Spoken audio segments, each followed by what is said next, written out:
Hello friends, मी Vishakha. Global online मराठीमध्ये आपल्या सर्वांचं स्वागत आहे. आजच्या व्हिडिओमध्ये आपण सावित्रीबाई फुले पुणे विद्यापीठ पेठ 2021 साठी रिसर्च मेथॉडॉलॉजी म्हणजे संशोधन कार्यप्रणाली या विषयाचा सब टॉपिक युनिट 9 रिसर्च इथिक्स वरती एमसीक्यूज बघणार आहोत. जसे की आपल्याला माहिती आहे, या व्हिडिओ सिरीज थ्रू आपण एमसीक्यू थ्रू आपले कन्सेप्ट क्लिअर करतोय, ज्या पेड एक्झाम साठी उपयुक्त आहेत. तर आजच्या युनिटमध्ये आपल्या सेशन मध्ये आपण रिसर्च एथिक वरती एमसीक्यूज बघणार आहोत. हे आपलं 24वा लेक्चर आहे. याआधी आपले 23 लेक्चर्स कंप्लीट झालेले आहेत रिसर्च मेथॉडॉलॉजी या टॉपिक वरती.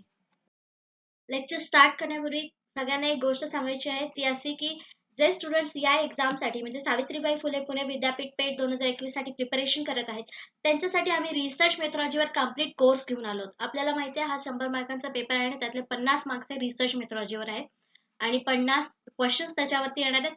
म्हणून यावरती कंप्लीट कोर्स आम्ही घेऊन आलो आहोत, ज्यामध्ये तुम्हाला मिळणार आहेत full syllabus video lectures research मेथॉडॉलॉजीवर, full syllabus notes, 10 full syllabus test series मिळणार आहेत रिसर्च मेथॉडॉलॉजीवरती. म्हणजे तुमचा भरपूर सराव या टेस्ट सिरीज मार्फत होणार आहे आणि शिवाय कंप्लीट गायडन्स मिळणार आहे पीएचडी ऍडमिशन वरती. तर ही टेस्ट सिरीज किंवा हे कंप्लीट कोर्स जॉईन करण्यासाठी फक्त दिलेल्या व्हॉट्सअप नंबरवरती मेसेज करायचा आहे. त्याची फीस फक्त 499 रुपये. तर अशा प्रकारे हा कंप्लीट कोर्स आहे, पूर्ण पॅकेज आहे रिसर्च मेथॉडॉलॉजीचा, जो तुम्हाला ही पेट एक्झाम क्लिअर करण्यासाठी 100% हेल्प करणार आहे. तर आज आपण युनिट 9 स्टार्ट करतोय, जो आहे रिसर्च इथिक्स. तर रिसर्च इथिक्स म्हणजे काय आहे, त्यावरती कसे एमसीक्यूज येऊ शकतात हे आपल्याला बघायचं आहे. रिसर्च इथिक्स मध्ये काय काय टॉपिक्स आहेत, तर history of research ethics, history मध्ये कसा कसा त्याचा वापर आहे किंवा काय हिस्ट्री आहे त्याला. Introduction to the ethical principles, त्याचे प्रिन्सिपल्स काय काय, त्यामध्ये what is morality, what is ethics, what is ethical theory, anonymity, confidentiality, informed consent, rights of participants, harmed respondents and researchers, principle of biomedical and social sciences ethics. हे वेगवेगळे इथिक्सचे प्रकार आहेत किंवा ethics मध्ये कुठल्या कुठल्या गोष्टी येतात, या सगळ्यांचा अभ्यास आपल्याला एमसीक्यू थ्रू करायचा आहे आजच्या सेशन मध्ये.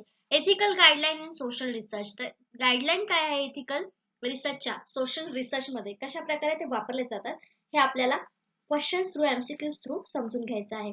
युनिट 9 बघूयाचा पहिला प्रश्न काय आहे. The two important components of research responsibility are sincerity in work and avoiding dash dash. संशोधन जबाबदारीचे दोन महत्वाचे घटक आहेत, कामात प्रामाणिकपणा आणि डॅश डॅश टाळणे. तर काय टाळावं आणि कामात प्रामाणिकपणा ठेवावं, म्हणजे आपलं रिसर्चचं जे काम आहे रिस्पॉन्सिबिलिटी पूर्वक आपण कंप्लीट करतो आहोत. ऑप्शन दिलेले आहेत. प्लॅगॅरिझम, ए आहे plagiarism, writing the thesis, research techniques and confidentiality. तर याच्यामध्ये करेक्ट आन्सर जे आहे ते ए आहे प्लॅगॅरिझम. प्लॅगॅरिझम म्हणजे काय, साहित्याची चोरी. आपल्याला माहिती आहे रिसर्च मध्ये शेवटी आपल्याला एक संदर्भ सूची द्यावी लागते, बिब्लिओग्राफी द्यावी लागते की आपण काय काय यूज केलंय. पण एखादा घटक किंवा एखादा पॅसेज जसाच्या तसा आपण कॉपी करू शकत नाही किंवा संदर्भ जसाचा तसा आपण घेऊ शकत नाही. त्याचा वापर करून आपल्या रिसर्च मध्ये आपण माहिती जमा करू शकतो किंवा लिहू शकतो, पण जसंच्या तसं त्याला प्लॅगॅरिझम म्हणजे साहित्यिक चोरी असं म्हटलं जातं. मग आपल्याला जर रिस्पॉन्सिबिलिटी पूर्वक रिसर्च करायचं असेल तर त्याच्यामध्ये आपल्याला कामात प्रामाणिक असलं पाहिजे आणि साहित्याची चोरी टाळली पाहिजे, तेव्हा आपला इथे रिसर्च जो आहे तो आपला व्यवस्थित होईल, रिस्पॉन्सिबिलिटी पूर्वक होईल. तर प्लॅगॅरिझम काय आहे सांगते.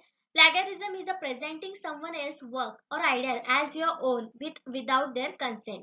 तर काय सांगितलेलं आहे की प्रेझेंटिंग समवन एल्स वर्क म्हणजे कोणतरी दुसऱ्या व्यक्तीचं वर्क जे आहे, काम जे आहे, लिखाण जे आहे, ते आपण आपल्या आयडिया म्हणून दुसऱ्यांना सांगणं, कुठलाही संदर्भ न देता की या व्यक्तीची माहिती आपण तिथे जमा करतोय, लिहितोय, आपल्या संदर्भ देतोय, असं कुठेही मेन्शन न करता जर ती इन्फॉर्मेशन आपण त्याला वापरली तर त्याला प्लॅगॅरिझम म्हणजे साहित्यिक चोरी असं म्हटलं जातं.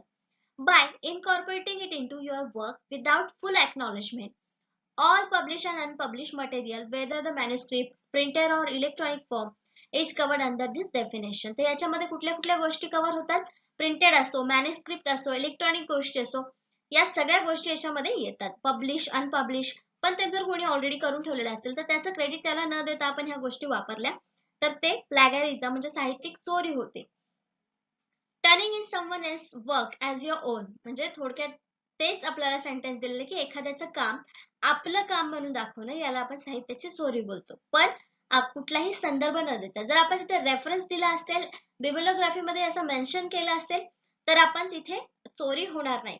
कॉपिंग large pieces of text from source without citing the source, म्हणजे सोर्सला आपण तिथं कुठल्याही संदर्भ न देता ते मोठे मोठे पॅसेज किंवा पीसेस आपण जसे तसे जर वापरत असतो आपल्या गोष्टीमध्ये, taking passage from multiple sources किंवा मल्टिपल सोर्सेस मधून जर आपण पॅसेज घेत असलो, पायसिंग देम टुगेदर एकत्र करत असलो and turning in a work as your on, जरी आपण ते सगळं वेगवेगळे पीसेस मधून पॅसेज घेत असलो आणि आपल्या एका रिसर्च मध्ये किंवा एका थेसिस मध्ये रायटिंग मध्ये जर ते आपण एकत्र लिहित असो, जर ते आपलं वर्क आहे असं म्हणून, पण without giving their credit, without their consent, तर तो साहित्यिक चोरी असेल. आणि जर तुम्ही तर रिसर्च मेन्शन केलं असेल की या संदर्भातून आम्ही हा माहिती गोळा केलेली आहे, तर ती चोरी ठरत नाही. ते तुम्ही संदर्भामध्ये वापरू शकता. नेक्स्ट क्वेश्चन बघतो आपण सेकंड नंबरचा. Which of the following options most appropriately explains research ethics.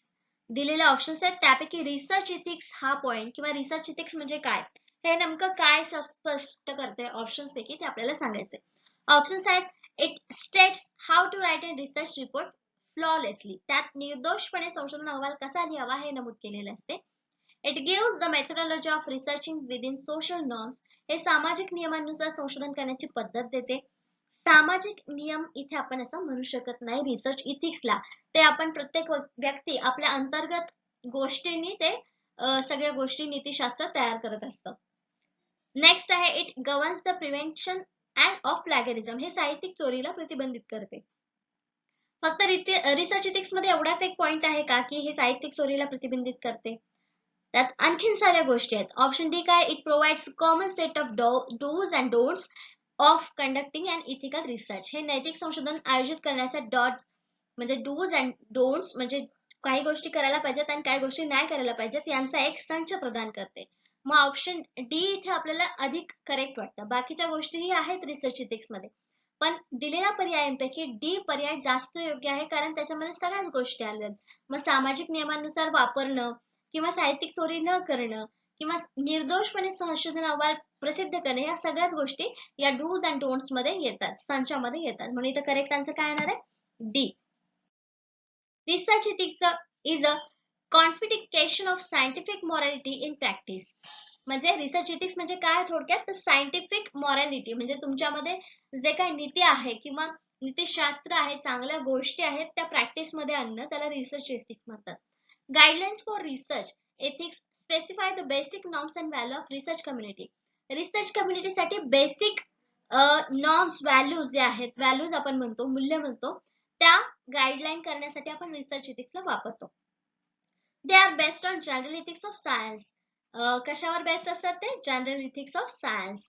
Just as a general ethics is based on the morality and society at large, हे सगळं कशावर असतं बेस्ड? तर मॉरॅलिटी, मूल्य, जे गोष्टी आहेत, नीती म्हणजे वागणूक कशी असली पाहिजे व्यक्तीची किंवा एखाद्या एक व्यक्ती असं म्हणून काय वागलं पाहिजे, हे चांगल्या गोष्टी म्हणजे मॉरॅलिटी असं आपण म्हणू शकतो. नेक्स्ट क्वेश्चन आपण बघतोय थर्ड नंबरचा. Which of the following factors make the compliance of research ethics difficult, research ethics खालीलपैकी कोणते घटक संशोधन नैतिकतेचे पालन करण्यात कठीण करतात किंवा बाधा टाकतात? ऑप्शन्स आहेत, सोशल नॉर्म्स सामाजिक नियम, रिस्पेक्ट फॉर कॉन्फिडेन्शियलिटी गोपनीयतेचा आदर, लॅक ऑफ चेक्स तपासणीचा अभाव, सेल्फ चेक स्वतःची तपासणी. तर यापैकी कुठली गोष्ट अशी आहे जी आपल्याला नैतिकतेचं पालन करण्यामध्ये बाधा टाकते? सामाजिक नियम टाकतात का बाधा? नाही, ते तर उलट आपल्याला हेल्प करतात की समाजामध्ये हे जे नियम आहेत ते चांगल्यासाठी आहेत, हे नियम बघून आपल्याला नैतिकतेचं पालन करायला पाहिजे, म्हणजे हे आपल्याला सपोर्ट करते. रिस्पेक्ट फॉर कॉन्फिडेन्शियलिटी म्हणजे गोपनीयतेचा आदर करणं, हे ते नैतिकतेचं एक तत्व आहे असं आपण म्हणू शकतो, म्हणजे हे आपल्याला बाधा आणणार नाही, तर हे आपल्याला नक्कीच हेल्प करेल. सेल्फ चेक स्वतःची तपासणी करणं, हे सुद्धा आपल्याला हेल्प करेल की आपण बरोबर आहे की चूक आहे. पण लॅक्स ऑफ चेक्स म्हणजे तपासणीचा अभाव जिथे आढळेल आपल्याला, काही गोष्टी जेव्हा आपण तपासायचा अभाव येतो किंवा तपासला जात नाही, तेव्हा तिथे नैतिकतेचं पालन करण्यामध्ये काहीतरी बाधा येऊ शकते किंवा तपासणी केली नाही म्हणून एखादा घटक चुकीचा होऊ शकतो आणि तिथे मग नैतिकतेचं पालन मोडलं जाईल किंवा उल्लंघन होईल असं आपण म्हणू शकतो. म्हणजे आपलं करेक्ट आन्सर इथे काय असणार आहे? सी, तपासणीचा अभाव हे करेक्ट आन्सर आहे. इन बिझनेस इथिक्स, आता इथे एक उदाहरण घेतलं की बिझनेस इथिक्स मध्ये context compliance generally refers to the companies और business persons conformity with relevant laws and regulation. Business करताना आपल्याला काहीतरी रूल्स आणि रेग्युलेशन्स असतात त्या बिझनेसशी रिलेटेड प्रत्येक पर्सनसाठी. ते त्या बिझनेसचे इथिक्स असतात. That is following the rules set out by the government. तसेच काही रूल्स गव्हर्नमेंटने सुद्धा घालून दिलेले असतात. Compliance and means by which company seeks to ensure it gives rise interesting issues of corporate culture. त्याच्यामध्ये काय होतं की कॉर्पोरेट कल्चर हे एक निर्माण होतं. एथिक्स वगैरे घालून दिलेले असतात. रूल्स आणि लॉज रेग्युलेशन्स मधून आपोआपच इथिक्स तयार होतात बिझनेससाठी. हे एक एक्झाम्पल आहे की इथिक्स कसे तयार होतात आणि इथिक्स कसे लागू होऊ शकतात. तर बिझनेस मधले इथिक्स आपल्याला अशा प्रकारे लागू होऊ शकतात. नेक्स्ट क्वेश्चन आपण बघतोय. Which among the following is not kind of plagiarism. आता प्लॅगरिझम म्हणजे आपल्याला काय कळालं की साहित्याची चोरी, आणि साहित्याची चोरी कशी असू शकते तेही सांगितले. खालीलपैकी कोणता साहित्यिक चोरीचा प्रकार नाही हे आता आपल्याला सांगायचंय. ऑप्शन्स आहेत पॅच रायटिंग, अनटेंड प्लॅगरिझम, डायरेक्ट इनडायरेक्ट प्लॅगरिझम. तर पॅच रायटिंग म्हणजे एखादा पॅसेज किंवा त्यातलं लेखन आपण घेतो त्याला पॅच रायटिंग म्हणतात. हा चोरीचा प्रकार असू शकतो. विदाउट सायटेशन किंवा विदाउट बिबलिओग्राफी मध्ये मेन्शन न करता घेणं त्याला आपण साहित्यिक चोरी म्हणू शकतो. इनडायरेक्ट आणि डायरेक्ट हे दोन्ही सुद्धा प्लॅगरिझमचे प्रकार आहेत. तुम्ही अप्रत्यक्ष चोरी होऊ शकते किंवा डायरेक्ट चोरी सुद्धा होऊ शकते साहित्याची. तर ते दोन्ही प्रकार साहित्याच्या चोरीचे आहेत. पण अनटेंड प्लॅगरिझम म्हणजे अशुद्ध साहित्यिक चोरी असा कुठलाही प्रकार नाहीये. म्हणून आपल्या इथे करेक्ट आन्सर काय येणार आहे? बी, अनटेंड प्लॅगरिझम. अशुद्ध साहित्यिक चोरी हा साहित्यिक चोरीचा कसलाही प्रकार नाही. Common type of plagiarism. प्लॅगरिझमचे काही कॉमन टाइप आहेत जे यूज होतात, जे आहेत डायरेक्ट प्लॅगरिझम. डायरेक्ट म्हणजे काय आपण वर्ड टू वर्ड सगळं कॉपी पेस्ट करतो आपल्या वर्क मध्ये. Direct plagiarism is a word for word transcription of section of someone else work without attribution and without quotation marks. म्हणजे कुठलीही मिसिंग न करता आपल्या दुसऱ्याचा वर्क हे आपल्या याच्यामध्ये कॉपी पेस्ट करतात. थोडक्यात कॉपी पेस्ट म्हणजे डायरेक्ट प्लॅगरिझम असं म्हणतो. सेल्फ प्लॅगरिझम, मोसेक प्लॅगरिझम आणि ऍक्सिडेंटल प्लॅगरिझम हे काही प्लॅगरिझमचे टाइप्स आहेत, आपल्याला माहिती पाहिजे. नेक्स्ट क्वेश्चन आपण बघतोय 5th नंबरचा. The final aim of every research is. प्रत्येक संशोधनाचे अंतिम उद्दिष्ट काय? जरी त्याच्यात आपण रिसर्च इथिक्स मांडले असतील, व्यवस्थित रिसर्च करून डेटा अनालिसिस वगैरे करून आपण रिसर्च तयार करतो, पण मेन त्याचं एम काय असतं, प्रत्येक रिसर्चचं अंतिम उद्दिष्ट काय असतं ते सांगायचंय. ऑप्शन्स आहेत ethical research, research report, sponsorship आणि फ्युचर रिसर्च. त्याच्यात करेक्ट आन्सर काय असायला पाहिजे?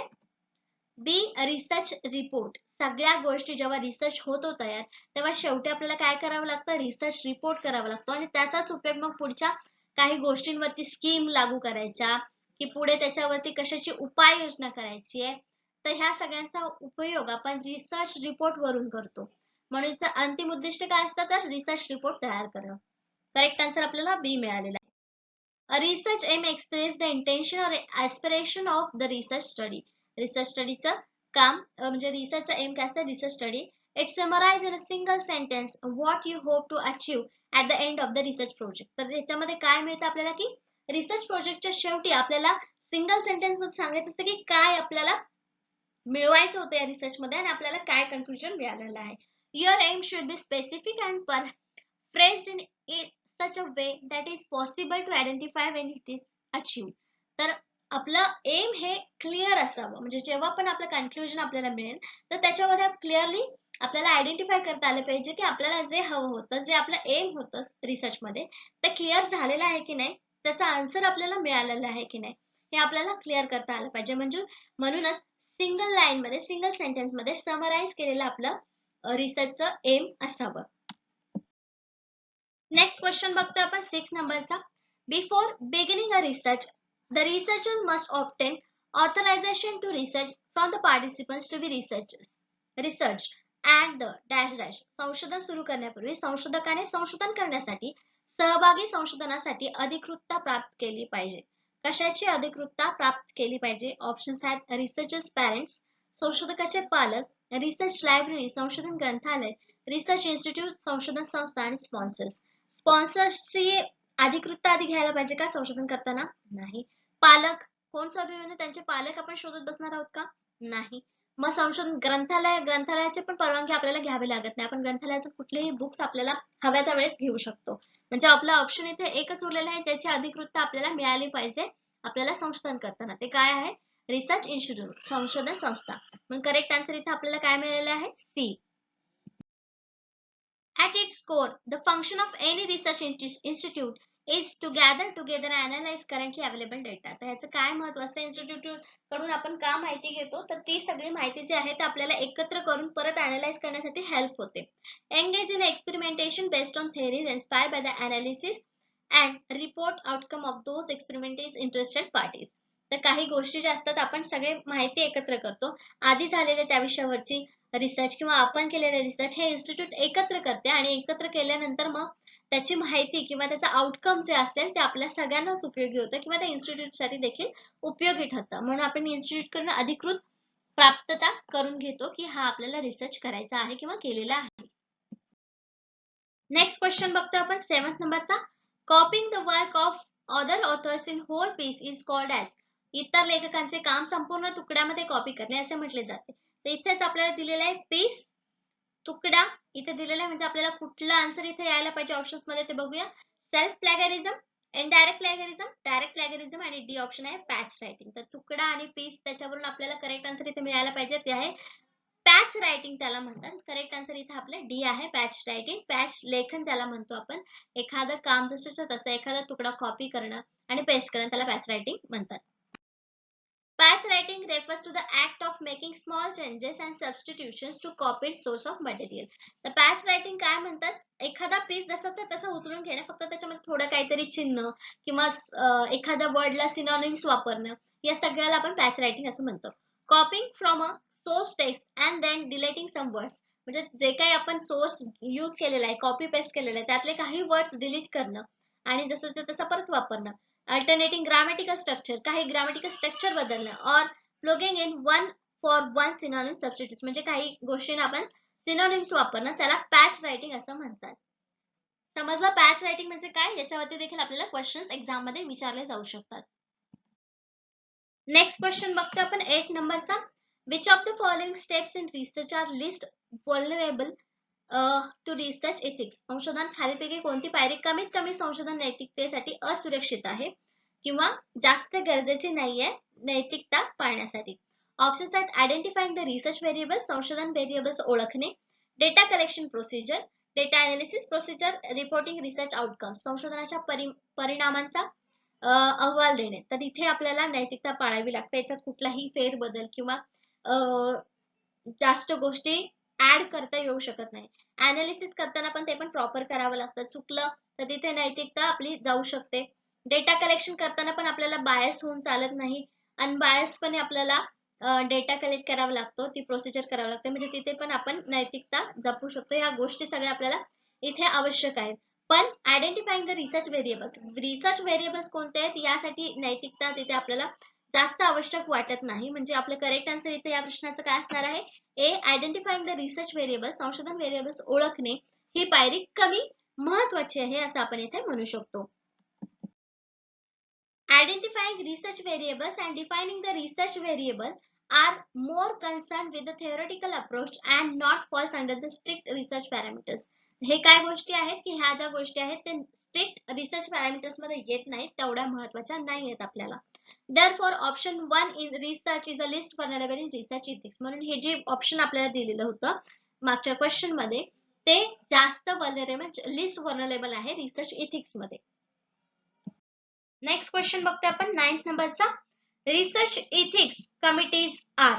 संशोधन नैतिकता समित्या आहेत किंवा यामध्ये नैतिकता तपासली जाते किंवा नैतिकता आपण बघत असतो.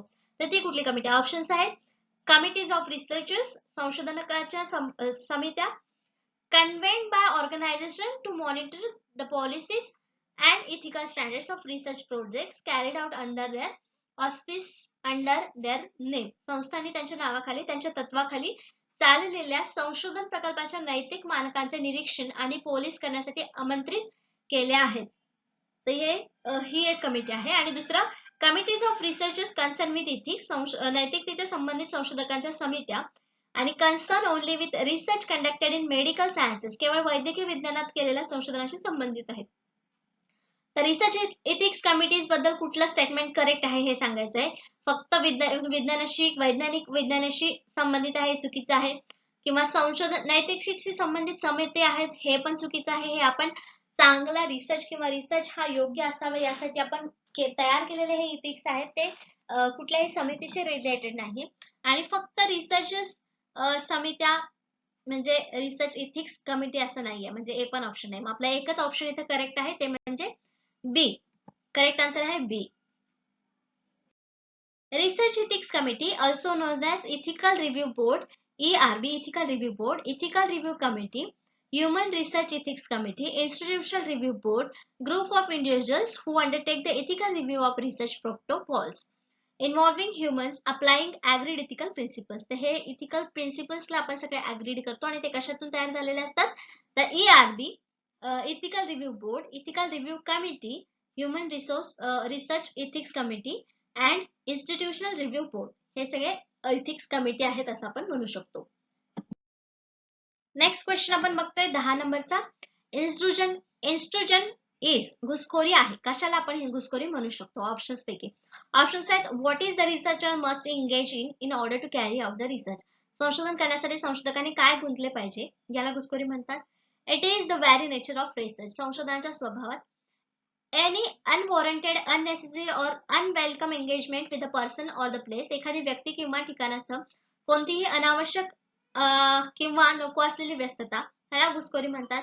D unavoidable in research project, अपरिहार्य एका संशोधन प्रकल्पामध्ये, याला इन्स्ट्रुजन म्हणतात. त्याचा करेक्ट आन्सर आहे सी, ज्याच्यामध्ये सगळ्याच गोष्टी आहेत. अनवॉरंटेड, अननेसेसरी आणि unwelcome engagement with the person or the place याला इन्स्ट्रुजन असं म्हणतो, घुसखोरी असं म्हणतो प्रकल्पामध्ये आपल्या रिसर्च प्रोजेक्ट मध्ये.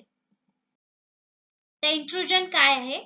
The act of intruding or the state of being intruded, especially the act of wrongful entering upon, seizing upon, taking possession of the property of the another. म्हणजे एखाद्याची प्रॉपर्टी वेगळी असेल, लिखाणचं वेगळं असेल आणि त्याच्यावरती आपण एंटर करतोय, ती वेलकम म्हणजे आपण जे बघितलं क्वेश्चन मध्ये ऑप्शन मध्ये की अनविलिंगली, अनवॉन्टेडली आपण त्याच्यामध्ये घुसतोय त्याला घुसखोरी असं म्हणतात. The forcible entry of molten rock or magma into the between other rock formation also included magma. तर इथे उदाहरण आपल्याला दिलेलं आहे की मॅग्मा कसा तयार होतो, तर त्याच्यामध्ये मॉल्टन रॉक और मॅग्मा इंटू और बिटवीन अदर रॉक फॉर्मेशन, दुसऱ्या रॉक मध्ये घुसतात आणि त्याचं मग मॅग्मा इंक्लुडेड होतो त्याच्यामध्ये. डिटेक्टिंग सिस्टीम इंट्रोड्युशन, म्हणजे आता दुसरं उदाहरण दिलेलं की सिस्टीम म्हणजे जे आपण ऑनलाईन कामं करतो त्याच्यामध्ये सुद्धा इंट्रुजन्स होत असतात. Process of monitoring the event occurring the computer system or network and analysing them for science of possible incident which are violation or imminent threats of violation or computer security policies, acceptable use policies or standard security parties. त्याच्यामध्ये आपण माहिती आहे की आपण system मध्ये म्हणजे आपल्या computer मध्ये किंवा लॅपटॉप मध्ये आपल्याला सिक्युरिटी दिलेली असते आणि काही वेळेस त्याच्यामध्ये व्हायरस हा इंट्रूड करत असतो, इंट्रुजन करत असतो, म्हणजे घुसखोरी करत असतो. हे आपल्याला उदाहरण दिलं की घुसखोरी म्हणजे नेमकं काय. हे रिसर्चच्या बाबतीत आपण वेगळ्या प्रकारे मांडू शकतो, पण हे दोन प्रकारमध्ये आपल्याला नेमकं इंट्रुडिंग म्हणजे काय हे आपल्याला समजतंय. तर अशा प्रकारे आजचे आपले 10 प्रश्न 10 कन्सेप्ट इथे संपलेले आहे. नेक्स्ट लेक्चर मध्ये आपण जे काही कन्सेप्ट आपल्या राहिलेल्या आहेत रिसर्च मेथोडॉलॉजीच्या किंवा आपल्याला त्या पेट मध्ये आणखीन उपयुक्त आहेत त्यावरती एमसीक्यूज बघणार आहोत. आजच्या सिलेबस प्रमाणे आपला सिलेबस आपण कव्हर करण्याचा प्रयत्न केलेला आहे. तरी आपले जे काही क्वेश्चन्स किंवा कन्सेप्ट जर राहिले असतील तर आपण नेक्स्ट लेक्चर मध्ये घेणार आहोत. आजच्या सेशनसाठी धन्यवाद.